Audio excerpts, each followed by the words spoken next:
Je vous laisse chacun vous présenter, votre nom, votre prénom, et puis nous dire ce que vous faites à CYTech. Très bien. Moi, je m'appelle Rajaswaran Alexandre, donc mon nom de famille, c'est Alexandre. Je suis directeur de CYTech avec le campus central qui est à Cergy-Pontoise. Bonjour, je m'appelle Jean-Louis Soubret, je suis professeur de design à CYTech. Donc le design, c'est une nouvelle discipline à CYTech, on vous en dira quelques mots tout à l'heure. Je le disais, une conférence qui s'appelle « Le pouvoir d'agir sur demain ». Et je veux qu'on s'attarde là-dessus. Rajeswaran, pourquoi le pouvoir d'agir sur demain? Qu'est-ce que ça veut dire concrètement, agir sur demain?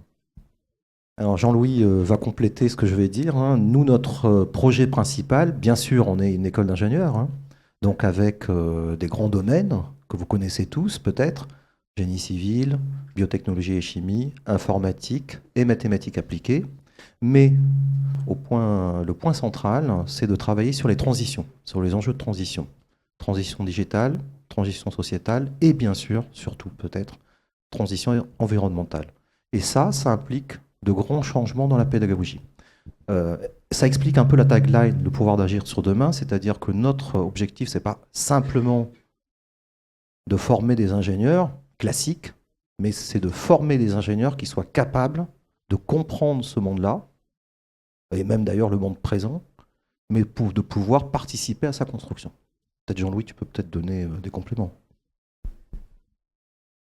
En deux mots, oui, effectivement, l'idée un petit peu générale, c'est de dire que comme on n'arrive pas, on en reparlera, comme on n'arrive pas à prévoir l'avenir, puisque l'avenir devient de plus en plus incertain au fur et à mesure qu'on avance, on a intérêt finalement à projeter ce que nous on veut pour l'avenir de manière à ce qu'il advienne, dans la mesure dans laquelle on peut le faire. Et les ingénieurs, en fait, ont une responsabilité particulière de ce point de vue-là, et c'est ça qu'on essaye, enfin c'est une des choses qu'on essaye de faire à CYTech, mais on en reviendra dans le cours de notre présentation. Alors justement, CYTech, donc c'est les deux lettres, C-Y-Tech, mais on les prononce à l'américaine puisqu'on est un petit peu tous très internationaux, et on va en parler de l'international justement. D'abord, est-ce que vous pouvez nous présenter CYTech en quelques mots? CY, c'est pour Cergy, bien sûr prononcé à l'anglaise, donc je vous l'ai dit avec le campus principal à Cergy-Pontoise. Donc qu'est-ce que c'est? D'abord, c'est une grande école d'ingénieurs publics, donc ce qui est important, qui a 35 ans et qui est née en fait de la fusion d'une ancienne école privée, qui je pense peut-être certains d'entre vous connaissez, qui s'appelle l'EISTI, dont j'étais le directeur, qui était une école privée, et de l'ancienne université de Cergy-Pontoise. Et ces deux entités ont disparu pour former non seulement une grande université qui s'appelle CY Cergy Paris Université, mais à l'intérieur, vous avez une école interne qui s'appelle CYTech. Alors le grand changement, je ne sais pas si vous avez vu un peu les actualités, vous voyez que les écoles d'ingénieurs fusionnent. L'ENSTA, par exemple, Paris vient de fusionner avec l'ENSTA Bretagne. Il y a plein de regroupements. Et nous, en se regroupant, eh bien, notre objectif, c'était de se rendre visible, d'augmenter nos filières. On a multiplié par 2, on a fait des doubles cursus. On a augmenté le nombre de nos enseignants, puisqu'on est passé à peu près 300 enseignants-chercheurs. On a à peu près 4000 étudiants sur la filière programme grande école. On a un certain nombre de doubles diplômes, bon, je les détaillerai peut-être plus tard. Et on a, un point important, beaucoup de laboratoires de recherche, et peut-être qu'on y reviendra, la recherche est un élément important dans les écoles d'ingénieurs. Enfin, nous, on veut que ça soit important là-dessus. En tout cas, voilà ce qu'est CYTech en quelques mots. Et ce qui est important là, depuis 2 ans, c'est qu'on a progressé dans les classements. On est de plus en plus visible.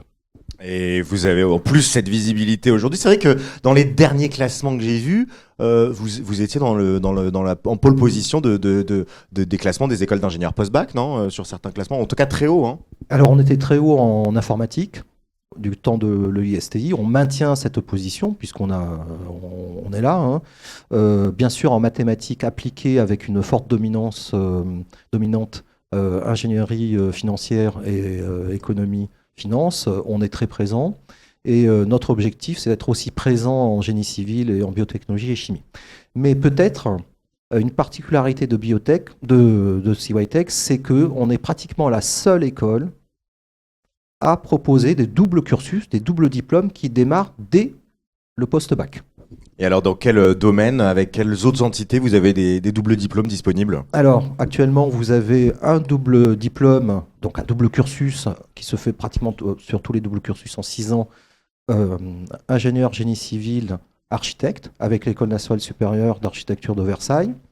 Ingénieur designer, avec CY École de design, qui est une école qu'on vient de créer il y a 2 ans, qui est implantée à Saint-Germain-en-Laye. Un double cursus ingénieur Sciences Po Saint-Germain-en-Laye. Et j'ai dû oublier quelque chose, il me semble, Daphné.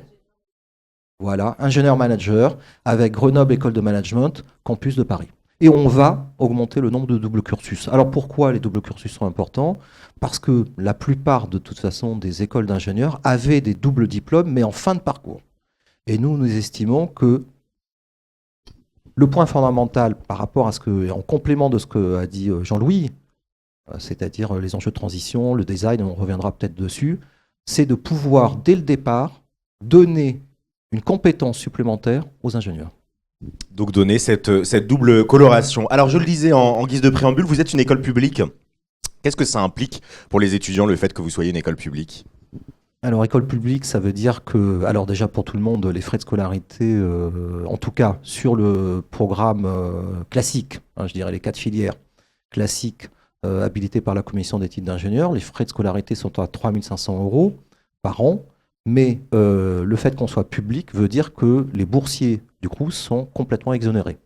D'accord. Donc ça, c'est une force, en tout cas, là-dessus. Et puis, il y a, j'imagine, des systèmes aussi de bourses internes, des bourses qui peuvent être dispensées, ou la possibilité de faire de l'alternance aussi pour financer ces frais de scolarité? Alors, il y a plusieurs possibilités. Peut-être rajouter que le fait qu'on soit public et école interne, déjà, je vous l'avais dit, c'est qu'on bénéficie de tout l'écosystème de recherche-développement. Ça, peut-être que vous êtes peut-être pour la plupart bacheliers, vous ne voyez pas l'intérêt, mais c'est extrêmement important d'avoir des plateformes technologiques et des laboratoires de recherche-développement, donc ce qui veut dire de forts liens avec l'innovation, avec le recherche-développement, que ce soit public-privé, à l'intérieur de l'école. Ensuite, vous me posez la question sur l'apprentissage. Bien sûr, il y a des filières par apprentissage. Alors, elles sont globalement de 2, vous avez 2 possibilités. En dernière année du cycle ingénieur, donc c'est-à-dire à Bac+5, vous avez la possibilité d'opter pour le contrat de professionnalisation, ou en 3e année, donc première année du cycle ingénieur, vous avez la possibilité d'opter pour la voie par apprentissage. Alors quel est l'intérêt? L'intérêt, ça veut dire que, vous signez un contrat, bien sûr, avec une entreprise, l'entreprise paye vos frais de scolarité et elle vous rémunère. Et le plus important, c'est que ça vous donne sur votre CV une expérience. Ce qu'on voit, c'est que lorsque vous allez sortir avec votre diplôme d'ingénieur, vous allez écrire « j'ai tant d'années d'expérience avec telle boîte », et en règle générale, la boîte qui vous a pris en contrat de professionnalisation ou en contrat d'apprentissage, elle vous embauche tout de suite. Et l'expérience professionnelle, pour celles et ceux qui ne font pas d'alternance, ça passe également par les stages. Parlez-nous un petit peu des stages qu'il est possible de faire. Combien de périodes de stage au total on pourrait réaliser? Alors, on est une des écoles qui a un nombre de semaines de stage le plus élevé. Alors d'abord, pour avoir un diplôme d'ingénieur, il faut un minimum, alors je ne me rappelle plus parce que nous on a tellement de semaines de stage, je crois 25 ou 28. C'est intéressant pour 2 raisons. D'abord parce que le fait d'avoir 50 semaines de stage sur les 3 ans, 3 ans, c'est énorme. Ce que vient de dire donc Daphné. sur les 3 dernières années. 3 dernières années. D'accord.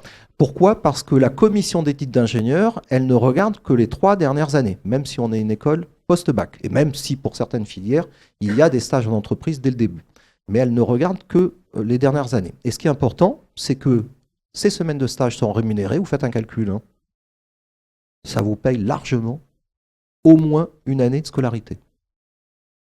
D'accord? Pour ceux qui veulent intégrer soit en post-bac, soit après 2 ans, vous verrez, vous faites le calcul là-dessus. Et ceux qui font un contrat de professionnalisation en dernière année, ça paye l'année.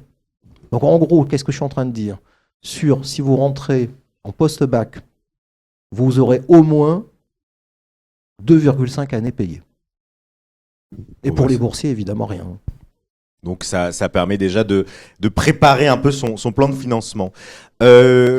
Alors, on le disait tout à l'heure, je vais pas refaire le petit sondage, mais il y a pléthore de métiers. On avait, si je me rappelle, mais vous savez que j'ai une très mauvaise mémoire, non, vous le savez pas, vous le savez maintenant. Il y avait du numérique. Il y avait quoi d'autre comme filière qui vous intéressait dans l'ingénierie? Un peu, comment? L'automobile, la modélisation, l'aéronautique, la santé, j'ai entendu. En plus, en ce moment, on en a besoin d'ingénieurs dans le domaine de la santé. Qu'est-ce qui t'intéresserait, toi, dans le domaine de la santé? Quels autres secteurs il y aurait que j'ai pas dit? L'énergie? Il y avait une vocation sur l'énergie là-bas, un petit peu. Est-ce que tous ces domaines-là, vous les couvrez? Qu'est-ce que vous couvrez, en fait, comme domaine de spécialisation? Alors, par tous, malheureusement. Et surtout par tous par rapport aux autres écoles qui sont passées soit avant, soit peut-être après nous. Alors, nous, je vous l'ai dit, on a 4 spécialités de base et les doubles cursus se fabriquent par-dessus. Les 4 spécialités de base, c'est informatique, donc j'entendais numérique, hein, et informatique, ça veut dire quoi?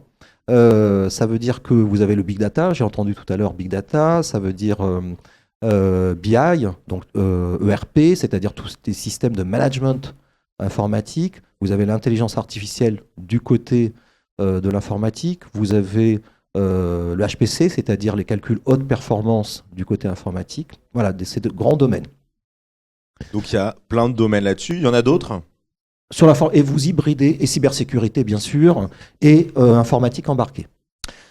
Un mot sur la pédagogie. Alors, j'ai pas envie de me répéter de conférence en conférence, mais c'est vrai que les cours de lycée, alors on adore les enseignants de lycée, mais il y a parfois du mal à se réinventer, à penser la pédagogie différemment. Là, l'enjeu, c'est que le lycée, le but, c'est de former les esprits, de donner une certaine culture, donc il n'y a pas non plus besoin d'avoir des pédagogies qui soient trop innovantes. Par contre, quand on arrive en école d'ingénieur, l'objectif, c'est de former des futurs ingénieurs, c'est de former des gens qui vont arriver sur le marché de l'emploi. Et quand on bosse en entreprise, bah, d'un seul coup, les thématiques, elles évoluent, on va partir sur des sujets qui sont différents, donc ça s'adapte. Si vous donniez les mêmes cours il y a 10 ans, et ben il y aurait des difficultés parce que les technologies ont changé, parce qu'il y a de nouveaux enjeux, parce que il y a des Tesla maintenant et qu'il n'y avait pas ça il y a 15 ans, je sais pas, je dis peut-être une grosse bêtise, mais en tout cas, il y a des enjeux qui évoluent. Ça veut dire que votre pédagogie, elle doit évoluer, sinon les entreprises, elles disent, bah c'est bien, mais vos jeunes, ils apprennent à coder sur Pascal. Je sais pas si vous connaissez certains Pascal ici, c'est un langage de programmation très vieux, mais qu'on apprend encore parfois. J'espère qu'on n'apprend pas Pascal à CY Tech. Enfin si, ça permet quand même de donner les bases. Bref, tout ça pour dire comment votre pédagogie elle évolue. Vous parlez notamment d'une pédagogie à la 360. Qu'est-ce que ça veut dire? Je vais peut-être laisser Jean-Louis compléter, mais je vais démarrer par la place des projets et du sens du collectif à CY Tech. L'objectif, bien sûr, vous voulez sortir avec un diplôme d'ingénieur, mais vous l'avez dit, il faut sortir dans un milieu professionnel. L'objectif, c'est déjà d'obtenir un emploi. C'est pas de donner juste des cours de maths, des cours d'informatique, j'entendais santé, des cours de bio ou de chimie. C'est d'avoir un emploi. Or, on voit bien qu'on est dans un monde où l'emploi change complètement. Donc, on doit vous donner les compétences pour pouvoir soit rentrer dans une entreprise, soit créer vous-même votre entreprise. Si vous faites que des cours de maths ou des cours d'informatique, ça, vous n'y arriverez pas. Donc, une école d'ingénieur, en tout cas, comme CY Tech, elle doit vous donner les compétences, de pouvoir communiquer avec des groupes qui ne comprennent pas ce que vous faites. Par exemple, si vous faites de l'informatique, vous allez devoir dialoguer avec des RH, avec d'autres secteurs dont le cœur de métier n'est pas l'informatique. Si vous travaillez dans la finance, c'est pareil. Si vous travaillez avec des chimistes, si vous sortez en biotech et chimie, vous allez devoir travailler avec des comptables qui n'y connaissent rien. Donc, on vous donne ces compétences-là. Ensuite, vous devez travailler de manière collective. Dans un système de type lycée, sauf que le programme de lycée a changé et normalement, vous êtes censé faire des projets. Vous faites beaucoup de projets au lycée? Malheureusement. Il y en a un, si vous faites des... Tu fais quoi comme projet, par exemple? T'es dans quelle filière? T'es en seconde. Bon, bah voilà. On a un qui fait des projets. Bah écoute, on va... Mais c'est bien. Mais ça peut évoluer, alors Voilà. que vous, c'est des projets, c'est du concret. En fait, on a un peu l'impression d'être en entreprise, quoi. Voilà, tout à fait. Ce sont des projets collectifs, il y en a toutes les années, donc qui mettent en relation un certain nombre d'étudiants, entre 4 et 6 étudiants, qui sont managés par un prof en interne et par un responsable qui vient d'une entreprise, un tuteur d'entreprise. Et ces projets-là, c'est sur une étude de cas d'entreprise, et vous avez des séquences comme ça. Et ce qui est intéressant, c'est que ça développe le sens, en particulier du collectif. Bon, je vais m'arrêter là parce que je voudrais laisser Jean-Louis compléter sur cette pédagogie à 360 degrés. Mais surtout que vous, Jean-Louis, vous avez une phrase, c'est « Ne croyez pas vos parents ». Qu'est-ce que ça veut dire, ne croyez pas? Il y a des parents ici dans la salle qui sont venus? Ouais, j'en vois. Bon, Alors, pourquoi ne croyez pas vos parents? pour les parents qui sont là, toutes mes excuses, je suis aussi parent. En fait, ne croyez pas vos parents, quand on intègre une école d'ingénieur, c'est vraiment important. Parce que ce qui se passe quand on intègre une école d'ingénieur, c'est qu'on devient d'un seul coup quelqu'un qui veut acquérir une culture scientifique. Non pas que vous n'en ayez pas une déjà avant, mais en fait, on va vraiment forcer là-dessus. Qu'est-ce que c'est que la culture scientifique? La première chose que vous devez faire dans la culture scientifique, c'est douter. Donc, je ne vous dis pas de douter systématiquement de vos parents, quoique, en fait, ce qui est important, c'est que vous appreniez à douter de vos parents, vous appreniez à douter de vos profs, et surtout que vous preniez confiance en vous en vérifiant ce qu'on vous raconte. On parle beaucoup actuellement, et quand on parle notamment dans les filières informatiques de données, de data, etc., on parle aussi beaucoup de fake news, fake data, etc. Donc je le fais en français, données fausses, les rumeurs, etc. C'est important que vous vérifiez par vous-même, parce que vous n'êtes plus, quand vous rentrez dans une école d'ingénieur post-bac à 18 ans, vous n'êtes plus des adolescents, vous n'êtes plus des enfants, vous êtes des adultes. Et en tant qu'adulte, en tant que personne responsable qui ont envie d'acquérir une culture scientifique, c'est important que vous ne croyiez plus, que vous passiez de l'âge de la croyance à celui de la vérification. Donc ce qu'on vous demande, et je l'applique à mes propres cours, c'est ne me croyez pas, allez vérifier, faites le travail entre deux cours d'aller vérifier si ce que je vous ai dit est vrai ou faux. Alors j'ai tort parce qu'en fait j'ai eu des mauvaises surprises dans le sens où des étudiants ont effectivement été vérifiés et m'ont repris sur des choses que j'avais dites qui étaient pas tout à fait exactes. Mais ça, ils adorent. C'est leur moment préféré. Dans les salles, ils sont tous sur Google pour vérifier la citation exacte, le truc. Donc c'est douter. Dubito ergo sum, pour reprendre, bon c'est cogito normalement, mais reprendre là-dessus. Et l'idée de ce savoir-faire transversal, c'est-à-dire dans les cours on va aller piocher un peu de tout, et c'est pas une logique. C'est intéressant parce que moi je me rends pas mal dans les écoles, pas encore à CY Tech, mais ce que je vois beaucoup, et j'imagine que vous êtes dans le même esprit, c'est que quand on est au lycée, il y a une vraie logique qu'on peut appeler une logique verticale. C'est-à-dire que le prof il a le savoir, vous devez tous vous taire, il va vous donner des informations, vous avez un contrôle pour justifier de ces informations. À CY Tech, de ce que je comprends, on est plus dans une logique horizontale, c'est-à-dire que le prof, il n'est pas mieux, moins bien que l'élève, il est au même niveau, enfin il a du savoir en plus, mais en tout cas il est au même niveau, et il y a cette idée de transmission mais de transmission horizontale, c'est ça une clé aussi dans votre pédagogie?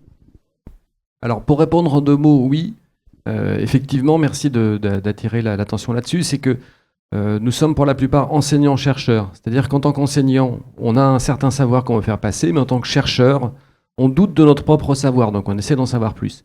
Et ce que l'on essaye de faire effectivement, alors, malgré notre humilité extrême, on pense quand même qu'on a des choses à transmettre, donc on n'est pas exactement au même niveau que les étudiants. Par contre, ce qui nous paraît très intéressant, c'est que les étudiants, et c'est pour ça que nous les faisons travailler en projet, ont un savoir entre eux, et que finalement, ils ont plus à apprendre les uns des autres que de nous. Ou au moins autant à apprendre. Voilà. Le peer-to-peer learning, ça s'appelle. À l'époque, le peer-to-peer, mais je pense que vous n'avez pas connu ça, c'était quand on avait des logiciels, il y a une époque lointaine, on téléchargeait de la musique avec des logiciels de peer-to-peer. En gros, il y avait des gens qui avaient des musiques sur leur ordinateur, qui mettaient à disposition d'autres. Donc nous, on avait téléchargé BOM, l'album de Rihanna, ouais. Bien sûr, c'est totalement... Non, alors c'est illégal. Non, parce que... c'est vrai que je suis en train de donner des informations. Non, mais c'est... C'est ça. Ouais, non, mais c'est bien. Non, mais le peer-to-peer, c'était complètement illégal, évidemment. Mais ça permettait notamment dans les entreprises de partager des fichiers. Et les gens, ils ont utilisé des logiciels qui étaient légaux, mais pour faire des choses illégales. Et c'est la même chose dans la transmission de savoir. C'est-à-dire que vous avez un camarade qui est bon, qui aime beaucoup l'aéronautique. Vous êtes bon en informatique et vous allez partager votre savoir pour qu'à la fin, vous ayez tous des compétences là-dessus.